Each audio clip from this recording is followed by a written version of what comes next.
Hello, everybody. Welcome back to The Library, the show where we talk about Halo lore. I'm Austin. I'm Shane. I'm Connor. And I'm James. He's not here today. He's Noah Key. But he's Noah Key.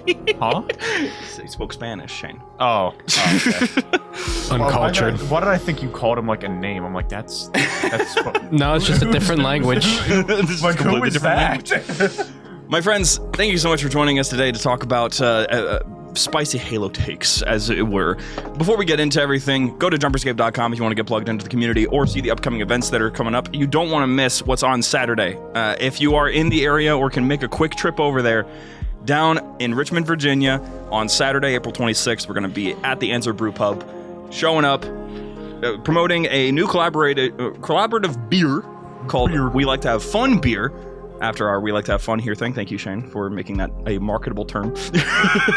Very proud of that. And also, if you show up, you'll be entered into a FFA tournament, actually. I think there's going to be about 16 slots, where you could win this thing. A Master Chief Nendoroid Stealth Ops figure. This thing is worth like too much, so you could get it for free if you win the tournament. I see it. Yeah, sure, here you go. I have one. I had 3, but I decided to start giving them away.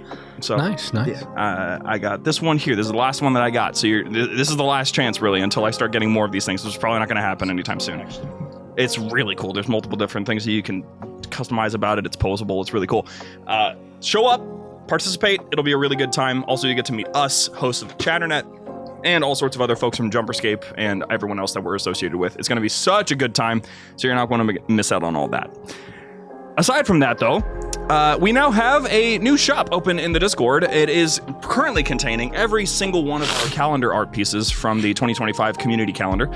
And these are not just like, rough PNGs. These are legit high res. They break your storage with how big they are, sort of downloads. I made them as cheap as I possibly could. I wanted them to be $1. Discord wouldn't let me do that. It's $3. But if you want them, they're available for you. They're perfect for foam wallpapers. And if you want them for free, but just lower quality and with a signature in the corner, just stay tuned. Every month we're dropping them month by month by month as per the release. So you can just download them for free off of our Discord.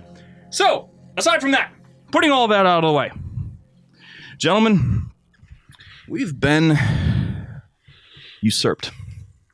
Oh? Mm-hmm.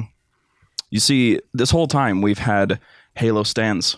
People who would say that that they would almost have nothing bad to say about Halo.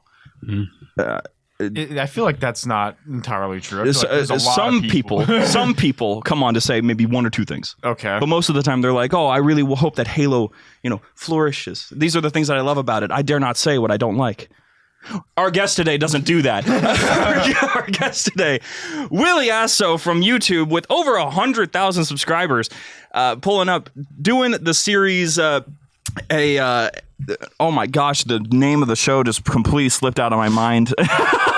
Dare you? I'm sorry. A completely accurate summary just came back to me of blank.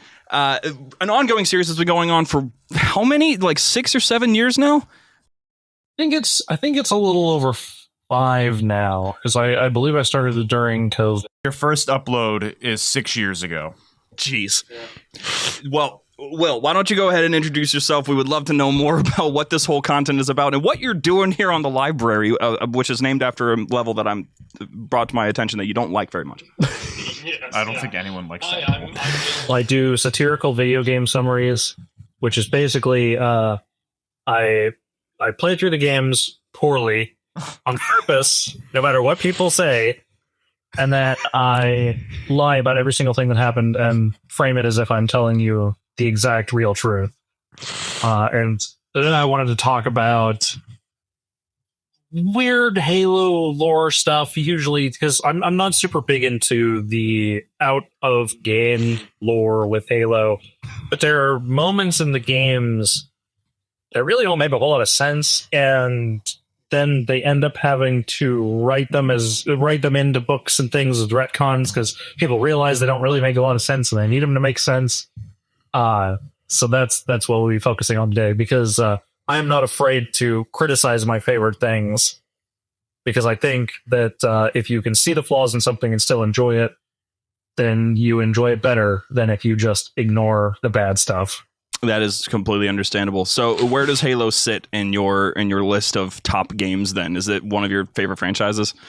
Halo is definitely one of my favorite franchises, which is also weird because I think there's not another franchise that I would say I love so much while also not enjoying at this point the majority of the games. Because I don't like Halo 3 ODST, I don't like Halo Reach, I don't like Halo 4, I don't like Halo 5. So that's the majority of Halos, but I like Halos 1, 2, 3, and Infinite. Whoa. Just skip 4 and 5. Oh. Now wait, where does Spartan Assault and Spartan Strike fall on that list? Oh, cool. I have honestly not played those. What about Halo Wars? Halo Wars is fine. It's basically baby's first RTS because it's built for a controller, and it's very clear that they wanted it to be simple for like a wider audience. So I've played other RTSs that are a lot better and a lot more mechanically interesting than Halo Wars, but it's not bad. I do hate the art design in Halo Wars 1. I think basically everything in that game is really ugly. Austin is befuddled. I don't necessarily agree with you either. I was waiting for you to say 2. Like the Halo Wars 1 beats, huh? I think they look. I do. I do actually. I was waiting for you to say 2. I genuinely do like the way they look in Halo Wars 1. Everyone talks about the art style in 2. That I could put one hand around. Yeah, and that's isn't that not the ideal bodily form that we all wish to achieve? They're slim and athletic. That's what they're trying. They worked hard. They cut for the war. Like they went into a calorie deficit, hit their cardio. They have introduced unrealistic Healy body expectation. It's only unrealistic if you don't try. Well, now that you're here, now that you're here to confront the fate that sets upon you, what sort of stuff are you bringing here to talk about? Because I genuinely, we've had lots of conversations about various different problems with things like plot and characters that are there that shouldn't be there. We've even had conversations about, does Truth know about the rings or does he not? That sort of stuff. So what sort of stuff are you bringing to us today that we have to talk about? Well, the easy, quick one, just because you said before we started that you love ODST and that it's your favorite one. Oh, that's so mean.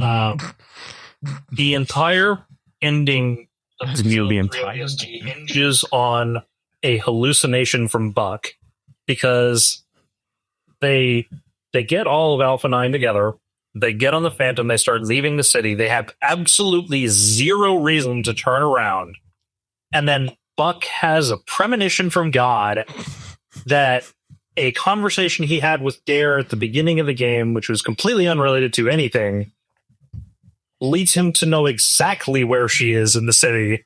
So they turn around and he's 100% right. And it doesn't make any sense. And the weirdest part is the next scene after that is Rookie zeroing in on Dare's position because she's using the radio. Why didn't they just use that in the previous scene? I'm gonna let you take this one. Of course you're gonna let me take this one. We're left with nonsense. He's got a point. The way that I had experienced it, the way that not experienced this, that makes it seem like you can't disprove what I'm saying. The way that I had interpreted it was that Buck and Dare go back way farther than those games, the game and the book, obviously. So something about her, he just knows things about like what she would be doing. So you think it's like a chemistry, like I know where she would be right now. In a way. I'm not saying like the Force. But like no, I know for sure, but like the precise exact location though. Well, the thing is there's only one superintendent data hive. Right, but I will also say like after Halo 2, Halo's like writing and plot just like the story, like this, the writing has not been good. Like since Halo 2 ODST was a little bit different because it was a small team headed up by Joseph Staten himself. He himself has said that it's one of his favorite games he worked on. I suppose. Don't shoot the messenger, man. I'm neutral here. He put me on. Like, I've been put on the back foot. I've been put on the back foot. Okay, I'm here on my back foot, trying to defend myself from all sides. No one's my friend at this moment. I'm trying to defend my favorite title. I'm playing devil's advocate. I like ODST, buddy. I mean, he's got a point. It's just a little odd. Okay. Now, okay. Oh no, Got him. I don't remember the exact line that he remembers her saying to him, but I remember it not. I've never questioned it. Is the thing? Is the like The line is something like, oh god, now I can't even remember it. I had it. It was her talking about her orders or something, but she didn't include. Oh yeah, it is so. But that would be the thing, is that maybe that would be what would make him think that she would be in the most important place in the entire city. Because since he knows that she works for Oni, he calls her a spook numerous times. Like, he already knows all about this stuff, and her job obviously gets in the way of their relationship. Let's set aside that he's an ODST, so it's not exactly like they're in the best position for a relationship. But given that he knows that she's going to be given high priority targets, like she's going to be sent after some of the most important stuff, the superintendent system would probably be that target. I imagine that he would know that pretty well, that there would be nothing else in the city that'd be more important for her to be sent after if she was going to be deployed with them, especially with the trajectory change. Like, it just seems like there is plenty of evidence for him to put together that there's a bigger reason as to why she's been deployed specifically. Maybe. I think the fact that she never clued any of them in to what she was doing, it makes that a really big stretch, because the superintendent itself is not important. It's the engineer with the superintendent. As far as Buck would be concerned, that's just a city's AI, which I'm assuming is common in the Halo universe. So why would that matter at all? That's fair. Yeah, that's fair. See, I guess I just rolled with the whole. He just has a feeling. The what is it that it's, what's the guy, the not honest trailers, the everything wrong with guy likes to say, the power of boners is far stronger. Whoa. What are you saying? Yeah, I have many problems with cinema sins. The other level in ODST, which is just this one doesn't actually matter necessarily. It's just kind of a funny moment in a cutscene. Right after the drop, Dare says she's stuck in her pod. Buck is going to go save her. You go through the level. You get to her pod. It's shut. It's locked shut. Buck opens it. No one's inside. So Dare got out and then closed her pod and got it stuck again? I myself have questioned this. I've been rather confused about it multiple times, because it could have been, it was facing the other direction, so they could have just had a cutscene where he walks around it and it's empty. The way I've always looked at it, it was, well, I mean, honestly, this doesn't really make sense either. I was gonna say, like, you have a very good point. Like, Dare would have had to like close it again. Yeah. Oh my god, no, she that gets out. I was gonna say, like, oh, maybe he just got damaged in the crash, and it was like, but then how did she get out? I mean, hey, there's that random engineer that's just planted in the floor. Maybe it fused the door back on just so that it could get the drop on Buck, because obviously it was setting a trap. Yeah. Somebody had commented that was the most likely scenario. Obviously, I think it's just some writer didn't think about it, but yeah, supposedly it's like, oh, engineers like to fix things. Maybe the engineer fixed it after she left for whatever reason. See, honestly, I wouldn't be down for that. I'm hardly down for the Huragok immediately going hostile, because they're supposed to be the only non-combatants in there. But this one immediately is just like, what are you doing on my property? Well, I don't think it was really going hostile. I think Romeo decided it was hostile. It didn't really seem to be attacking Buck. It seemed to be just doing something. And I think because Romeo immediately assumed it's violent and immediately assumes that it attacked Dare, even though he did not witness that, that complicates things immediately. Yeah, I always thought that it was just strange how the Huragok just starts immediately just freaking out. It just starts wiggling his little noodles everywhere. It starts scanning Buck, and I mean, it's a reasonable suspicion as to why he's just starting to close super tight in on Buck. And Romeo is just like, well, I'm going to help out this guy real quick. But are those your? I would love this if there's only those two things in ODST. Well, no. Damn. Those are for like the plot hole things. It also, this isn't necessarily a plot hole, and more like, I guess mostly left up to player interpretation, because I've had arguments over the way that this happens. But Rookie, when he's going through the levels and finding evidence, hallucinates quotes that he didn't hear. Or you find the evidence of that plays through the level, and they never really establish what exactly is happening there. If Rookie is actually being filled in on this information by the superintendent, or if he's finding like cameras or something to witness it. But as far as the game explains, Rookie is just mindlessly bumbling around, picking things up and being very confused. That's fair. I think the only place that you get clarity on that, the way that I've always seen it, is that we're not actually, what we are hearing is not what he's hearing. What he's doing is basically just Sherlock. But the way that I've explained it to myself, that he knows exactly what these objects are and why they're important, is because his HUD is popping up with important objects. They're highlighting important objects, and the city is directing him the entire time. The only evidence that you have that he acknowledges that the city is guiding him is actually in the ODST teaser trailer. But when at the very end there's a shot of it says like "please keep right" or something like that, he looks up at that sign and continues right. There's that one single moment in a trailer that explains that he's seeing all of that. And if you go without your HUD, there's at least enough signs around that are being messed with that you can kind of reasonably find your way to those evidences. So with the actual gameplay application of what he's seeing, like the objects highlighted in yellow and the system beeping and freaking out when he gets close to it, being an actual thing that the city is doing on its behalf to try to help him figure out how to get to Dare to basically help her out. I've always taken it as that being the explanation, that he's kind of doing Sherlock stuff, but for the most part, he's just like, well, I guess the city said go this way, so I'm going to go this way. All signs point this way. Although I will say, your first thing that I think I remember you saying in the video you made about ODSTs wearing vacuum seal suits, and he has fingertipless gloves. Fingerless gloves. Stupid. They never portray ODSTs like that again. Not in Halo 2. It's not in Halo 3. It's not in Halo Reach, which comes after ODST.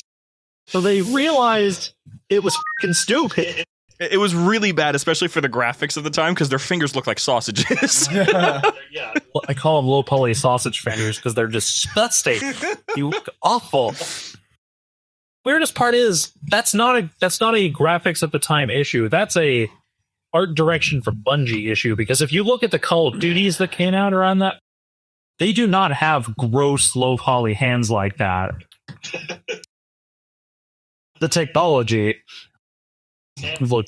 See, what we have the technology for is a solid Halo 3 and 3 ODST, not remaster. I think we need a whole remake. I think we need to get a pretty solid redo of that plot. The Halo 3, but actually written by Joseph Staten. Yeah, bring him back. Have a character assassination. He's supposedly still unemployed. Yeah, he's supposed. Let's bring him back in. It's fine. Just he's unemployed. We can have maybe we can have game mechanics in ODST that don't make me roll my eyes. Okay, now you got me curious. What are you talking about? This is the biggest reason I don't like ODST. Besides that, I never liked the seriousification of Halo. Was that the game mechanics in Halo 3 ODST are functionally identical to Halo 3. But the HUD is worse, where the characters you play in ODST have functionally shields just like Master Chief, but instead of it being a bar on the screen, it's a red vignette that you can't tell when you're about to start taking damage. And that immediately is just Halo 3 but worse, because you don't immediately start taking health damage. You have stamina is what they call it or something. which is just like an invisible number before you start taking damage. And they could have easily come up with an excuse like, oh, here's a bar that fills up, and when the bar fills up, then you start taking damage because they mentioned that like ODST armor disperses heat or something, so that the armor's overheated, now you're taking health damage or something like that. And then ODSTs are mechanically identical to Master Chief, and to the point where there's even achievements for doing things like, oh, you can grapple onto the back of a wraith and punch it to death. It's like, ODSTs are just normal people, right? Like, why can they do this? And if they were to just remove those mechanics straight up, that would make a shittier game, obviously.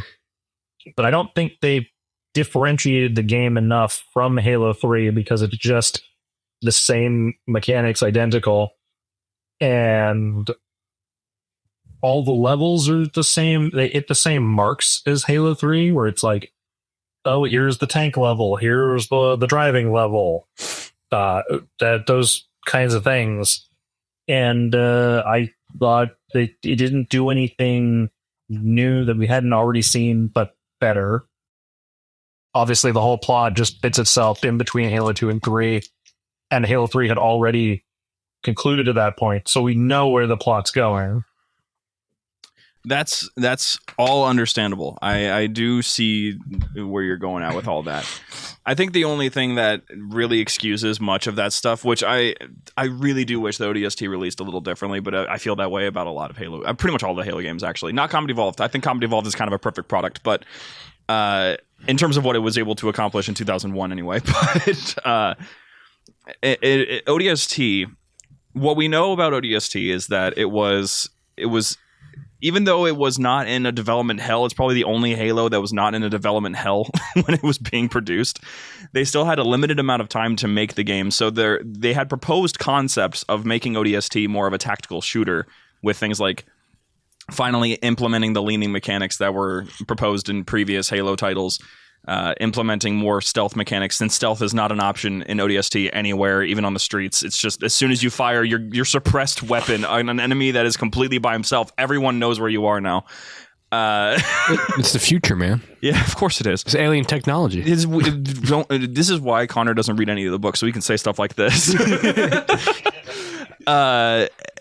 So like there were so many better ideas of what ODST was going to be, and I think the only reason why Joseph Staten has stated that ODST was his favorite game to work on is probably because it was after Halo 3 he had returned back to a team of like 19 people, a very, very small team in comparison to the hundreds working on Halo 3, and the story was the part that was like actually super well thought out and how it was going to be executed, with a few bumps here and there, but also with things like Sadie's story and these other Easter eggs that he included. It seemed apparent to me that Staten was basically just using ODST as his stress relief game development. So I usually forgive a lot of the stuff that makes me wish that ODST was a little more functionally different and less of a Halo 3 plus in terms of its gameplay, but I do basically agree with a lot of what you just said. If they ever make another game focused on ODSTs, I would like it to be like an XCOM style tactics game, because I think that would work, where you can have your squad of 4 like ODSTs, and they don't have to be named characters or anything. So if they die, then it's permadeath for that soldier. You get more, you upgrade them into more specializations, that kind of thing. I think it would work really well. Already, a lot of, I don't know if any of you have played XCOM 2. A lot of enemies in XCOM almost have similar abilities to things from Halo. So I think, and this is strengthened by Gears Tactics, where like a lot of the mechanics of Gears of War actually translated pretty well into a tactics game. So I think Halo could translate pretty well into a tactics game as well. I mean, Halo Wars 2 already has sort of that vibe that it could definitely work, since Halo, like, I agree that Halo Wars is kind of a dumbed down version of what an RTS is. As a fan of things like Civilization, Age of Empires, all that stuff, I do like how dumbed down Halo Wars is, down to just a rock, paper, scissors, but with upgrades. but it does seem like it would lend itself better to something like that. I've never heard that take before, though, so that's actually solid that you've presented it, because someone should do that. There's a couple of Halo mods for XCOM 2. So the worst one, and this is not to say that the mod creator did good work, because it's a lot of work that they did. Let's talk garbage about mods. Let's do it. Yeah, they replaced the zombies in XCOM 2 with the Flood, and it's really cool. It's heavily unbalanced because a single infector form will instantly kill a soldier if it touches them. I mean, More accurate. yeah. And really unfun mechanics. That would be pain. There should be like an infection chance or something, since there are in fact animations where Marines fight off the infectors. Say, I've never played XCOM before, but are you just a normal guy? So XCOM is a tactics game. Oh, I know you do your thing. You're the guest. You explain. Isn't it like an above down or? You control a squad of 4 to 6 characters, and they're not like super sultry. They get strong and everything, but they are functionally normal people, with exception to a couple of classes that are related to gaining like psionic abilities. But you're not like a super soldier like a Spartan. It'd be more equivalent to like an ODST or a Marine. I'm just trying to defend the mod creator here, but it sounds pretty realistic to me. Oh, like they did good work, and the stuff is cool. Like mechanically, it's the Flood in XCOM. It's just, given that there are so few soldiers that you gain control of, and it is permadeath if they die. Yeah. Instantly f up a run, and runs in XCOM are anywhere from like 30 to 40 hours long. Mm-hmm. So yeah, it's bad. Yeah, some of my Some of the most fun that I've had playing XCOM, though, this is where I think this could probably be fixed. I've had an experience in the past where one person was basically playing as the game master, and then I have to make an army of, we were playing mods, so I had like 15 to 20 soldiers on my side, and I had to basically take on this huge operation. And that could lend itself pretty fun to something like that, but definitely by default that would not work very well. Now, we've used so much time just talking about my favorite Halo game and me trying desperately to not believe anything you're saying. So how about we jump over to what's some other spicy ones you got? What's some ones that you think would probably actually set off our listeners the most? Let's do that. Oh man, takes that would set off the listeners the most. I think at this point people have started finally coming around to criticizing Halo 3's story, because for a long time I was the only one to say, actually, this Halo 3 story isn't very good. So I don't think that's really that spicy anymore. Well, Shane is giving you a stink eye. So No, I'm just waiting for it. No, because I don't necessarily disagree. I think that, I mean, especially from like where it went from Halo 2, what I always do to defend Halo 3, I always say Halo 3 has a better campaign, not the better story, if that makes sense. Halo 3's level design is a lot. It's just, Halo 3 is just from top to bottom more fun in almost every aspect. Halo 2, tweaking the rougher edges from Halo 2 and smoothing them out. exactly. Like I agree, the story, I don't think the story is like abysmal. I don't think it's like absolutely horrid. I think it's I don't think it's great by any means. I could almost say I don't think it's really that good. But the way it kind of caps off the first 3 games, like I was content with it. When I first played it, I am so Connor. Oh, sorry. I was content with it. I was content with it back in the day when I was a kid. I'm content with it now in my mid 20s. Like I don't play Halo 3. Yeah, I was around. Yeah, I think that's about. Yeah. So like back then it was fine. It was just Halo. But I mean, still for me now though is like I can play. I'm like, yeah, the writing is still like, especially after Halo 2. I'm like, yeah, the storytelling isn't great, but the campaign itself, like I still would prefer Halo 3 like 10 times out of 10. Then let's get more specific on this. Then let's instead of it. Well, no, here's your spicy one, which is what I've already alluded to, is that I am the biggest hater of Halo Reach, because I really don't think I liked any of the choices that they made in that game, from the story to the characters to the sandbox. I thought it was all flat worse. And there's the stuff people enjoy, and there is good stuff. Like Halo Reach Forge was like the best Forge for a while, because Halo Force Forge was not as good as Reach is, and there was a lot of fun stuff there. But I think the stuff people enjoy about Halo Reach is in spite of what they gave us, because the sandbox is garbage.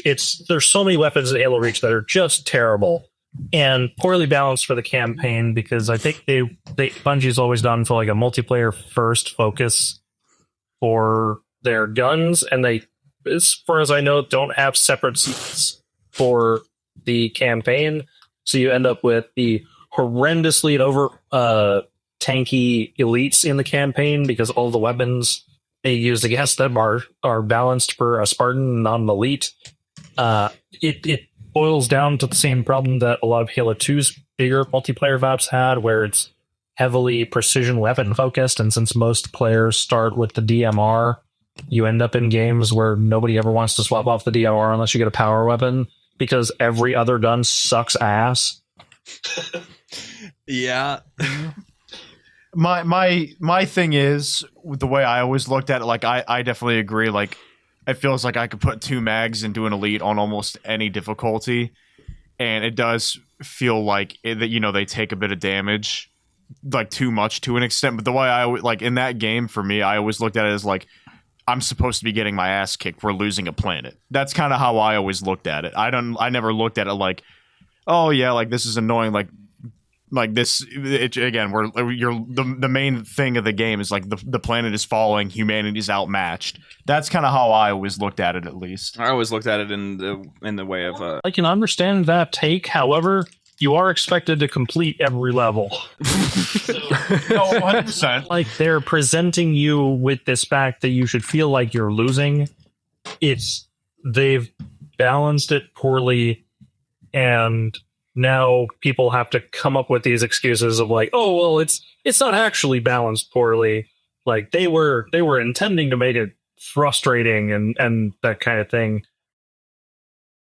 The other thing with not to go into any specific story beats yet, but Halo Reach definitely has that problem that a lot of games have, where you win the gameplay and lose in the cutscene, because you're not expected to struggle through every single level in Halo Reach, as far as I understand.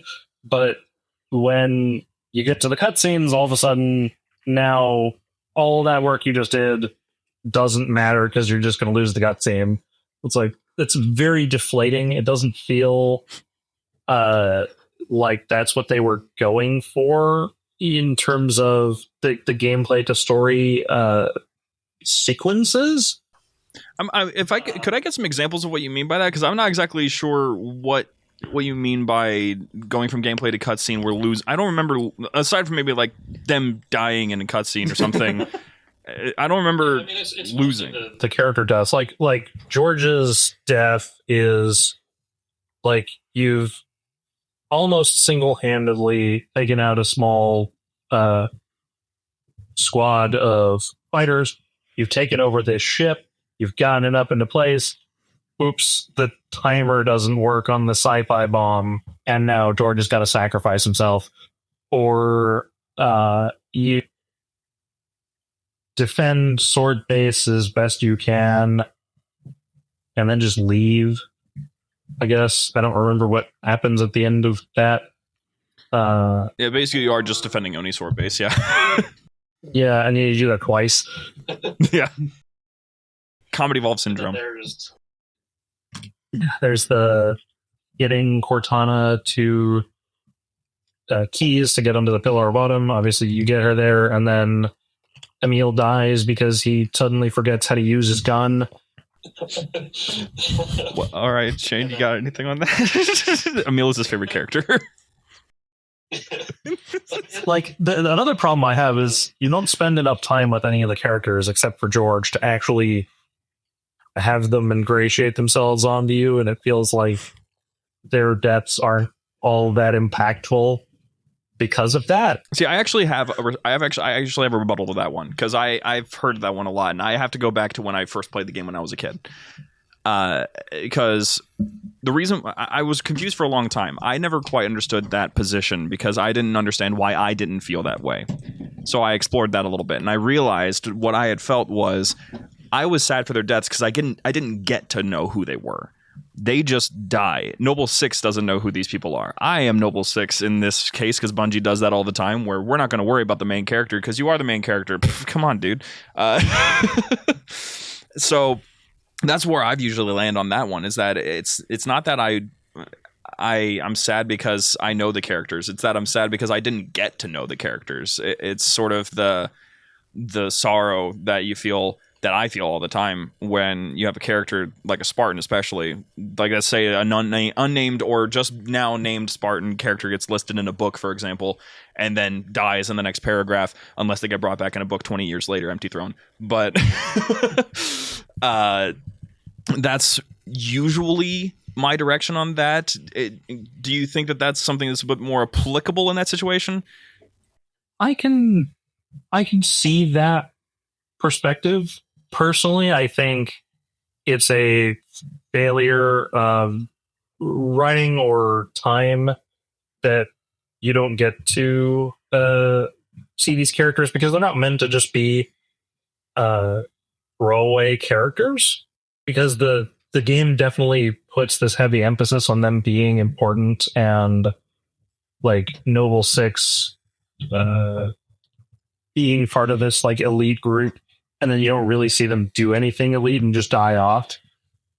So it definitely feels like, and this is especially after Halo 2 and 3, how much shit Master Chief gets done on his own, where then you see this group of other Spartans, and I know it's Spartan 3s, not Spartan 2s, but you just see them consistently fail at everything they're trying to do.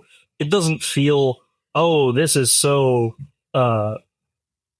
rough for them because they're losing reach or whatever. It just feels like they are completely inept at their job, and you never really get that chance to watch them succeed and see how badass they are first before they start showing how much worse the Covenant is.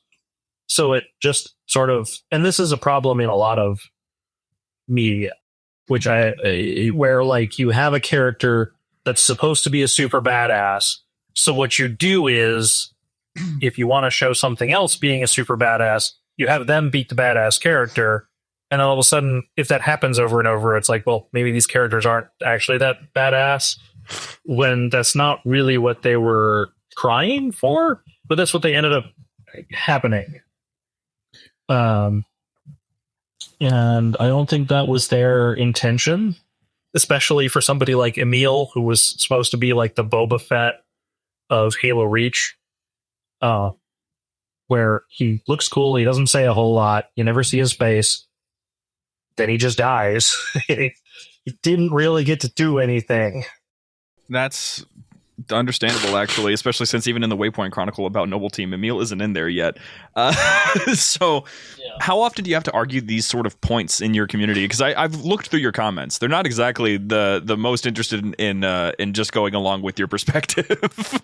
Oh yeah, no, like I'm fully, I want people to be able to articulate their own opinions and be able to talk about this kind of thing, because I don't want to be one of those YouTubers that's just like, oh, my opinion is the opinion you should have. Because it's much more important to me that somebody look critically at a thing that they enjoy and understand why they enjoy it or flaws with it to enjoy it better. And I always point out that I love Kingdom Hearts, because that's the easy one of like, if you've heard about Kingdom Hearts, if you've played Kingdom Hearts, you know it's a bunch of fucking nonsense. And I love it. Love how fucking stupid it is. It's bad. It's real bad, but it's got this dumb charm to everything that happens that I just love it. And I love the gameplay. And I wish nothing but good things for that series, because I didn't really care for the third one. But to bring it back around to Halo, like a lot of people do not agree with me on Halo Reach, I think, because for a lot of people, especially around my age, Halo Reach was their first Halo, which was around the formative years of being like 10 to 13 generally. And so Halo Reach was like in that time, the 2010, where like a lot of games were going to that more edgy territory, and it was cool to have edgier, darker games. But for me, I grew up playing Halo. I played Halo 1 way too early when I was 4 years old. Awesome. Like, Halo to me had always been this like, oh, big green guy is a badass. Look at him do cool things. He's got funny quips and a blue lady who does funny clips with him. And then all of a sudden it started to flip into like Halo is serious and dark and gritty and people die. And all the cutscenes are people standing around talking and not doing anything bad. It's like, put me to sleep. It's so I can understand if somebody starts with Halo Reach, getting that as their first one versus the others. The others may seem a little goofier, a little less serious, but to me, Halo was always like a blockbuster action movie, not a dark and gritty drama. So then, with that being said, to sort of bring this back up to modern times, Halo Infinite is not on that list of games in the Halo franchise that you don't like. So does that mean that it's fallen outside of that umbrella of games that are? Is it not taking itself seriously to you? Are there really not that many plot holes to really talk about? Your Halo Infinite video is one of the ones that I unfortunately didn't get to watch. Yeah, Halo Infinite, I think 343's especially becomes 343's plots become extremely melodramatic, and I don't think Halo Infinite quite escapes that. But I think with I think it definitely takes itself less seriously, which is nice, while also still delivering at least for the self-contained parts, a story with some of the best writing in Halo. The problem is when I say that, people immediately go, "Well, the plot sucked." And I agree with that fully, where like I'm differentiating the plot writing versus the individual scene writing. And like I think in Infinite, Master Chief is the most himself that we've ever seen in a Halo game, where his characterization is the perfect blend between quips machine, player character from the Bungie era games, and an actual person in the 343 games, where you get a lot of the fun quips between him and the weapon and Brohammer, and the individual scene writing is like I actually think they do a really good job for if you've never played Halo before and you played through Infinite. They've written it specifically in a way that will sort of fill you in on what's going on, because the weapon is written as the surrogate for the audience. And so it never feels like the game is being patronizing when it explains its exposition, and it makes sense within the context of the game. And it doesn't feel like boring rehash for anybody who already knows what's going on. You obviously lose a lot of that the heartfelt stuff with Chief and Cortana, because you wouldn't have witnessed any of that, but you can understand what had happened if you were doing it for the first time.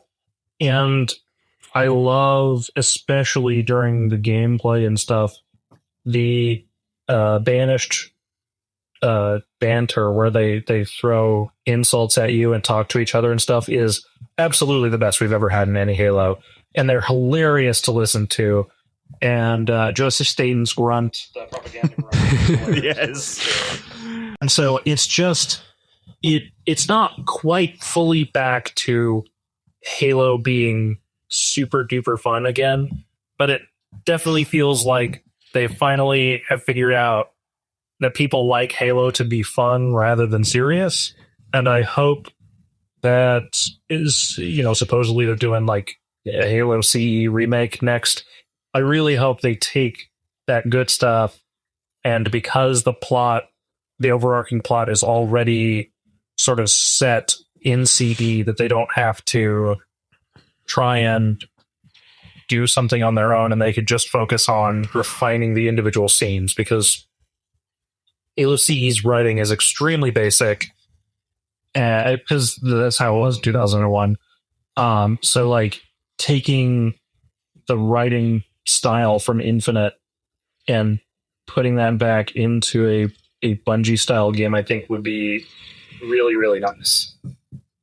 Yeah, no, I can actually see a whole lot of that. I wish that we had more time to talk about this sort of stuff, because if you watch the video episode later, you're going to see us making a lot of faces to some of your perspective.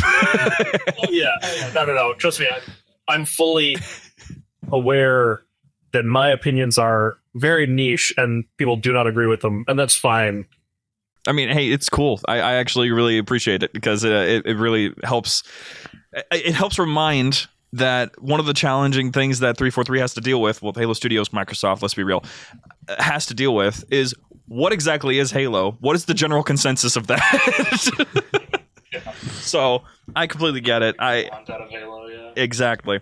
But that is, unfortunately, that's really all the time that we have to talk. I wish that we had more. But before we end off on this one, I want to know, what are we expecting next from you? What's your next big project? What you got coming up in either your community or your content or something?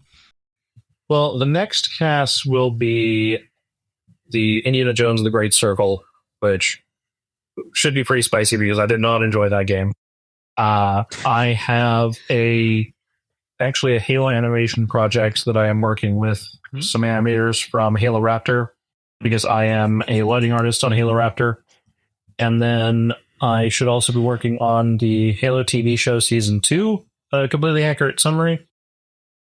It's just that I basically have to go. I watched Season 2 and recorded it, but when I edit it, I have to basically just rewatch it again to mark it down to what I want to write. So it's like I essentially have to watch the whole fucking season 3 times in a row, and so that's kind of a little slow. Does it? Okay, did it turn out better than Season 1?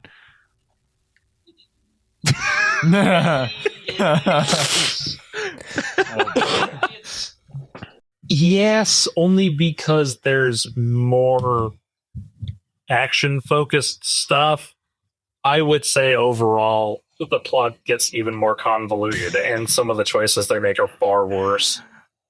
Well, my friends, you're not going to miss out that video. I'm not. I loved your TV show Season 1 episodes. I'm super happy that you're finally dropping Season 2. I've been waiting for it. I believe I'm the only person in the history of the Earth that has shipped Kai and Miranda together.